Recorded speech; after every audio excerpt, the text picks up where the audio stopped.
I think you shall never see a poem as lovely as a tree when monsters dwell on top. They kill dogs. They take away babies.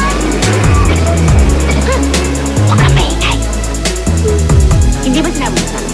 Ngayon kumuha sa alaga ko, dito makyat? Sige, pumasok ka sa loob ng aking utak po. Sige, bilisan mo pa hanggang sa mataba kasi ang kupad-kupad mo takbo para di ka maabuta, kinikilabuta, kinatatakutan mo kapag nahuli ka pati kang bata ka na para panakunan sa sinapapunan.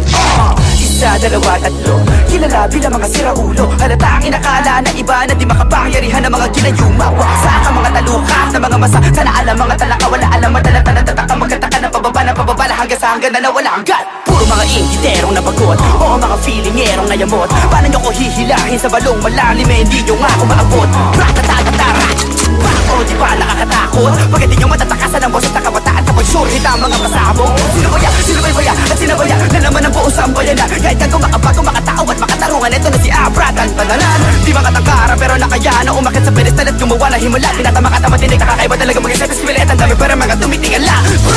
Sige, pumasok ka sa loob ng aking utak. Pwede mo itong ihalin tulad sa isang higanteng pintuang di mo maitulak. Di na mo itsura, di mo masigmura. Parang ginawa mong inumin ng suka. Huwag kang umasa na mangyari, magkachansa ka sa'kin kasi distansya natin bituin at lupa. Libo-libo sinagupa, binao para masura. Binipicturan ko muna bago inibig sa lupa. Previtibong lirisis mo, pipiliti kong pihiti ko. Tingin mo, kiliti mo, imposible ko makuha. Pilipino sining at literaturang hinaluan ng mga bara na parang hiluglipi ko masulat. Mga titik na inipon at sinukat ay nagiging ibo-ibo pag hindi ko naisuka. Pag ako nagalit, papaupoy kita sa dala ko na karit. Tapos ikaw mataya bumaba mula sa langit.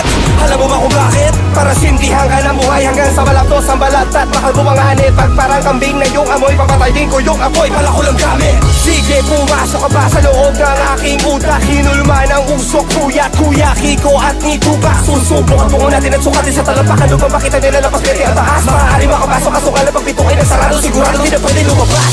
Sige, pumasok ka sa loob ng aking utak. Para kang umakyat na manahaw at naligaw sa gitna ng gubat. Di mo maintindihan parang dikit-dikit na sulat ng doktor. Mga kabit-kabit na letra parang tren, pinatatakbo pa rin kahit akala ng iba'y kinakalawang ang motor. Hawak ko'y tinidor na mula kay Poseidon at Shiva. Pag tinamaan ng timpek, sigurado may bao. Matataas na along kaya lumamo ng isla.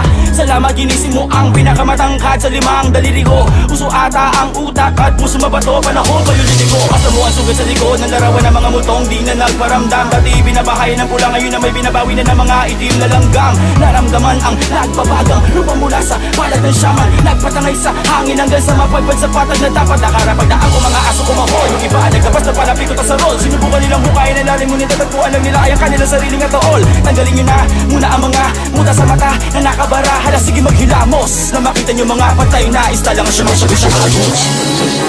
Sister, I am sick. Call the doctor very quick. Doctor, shall I die?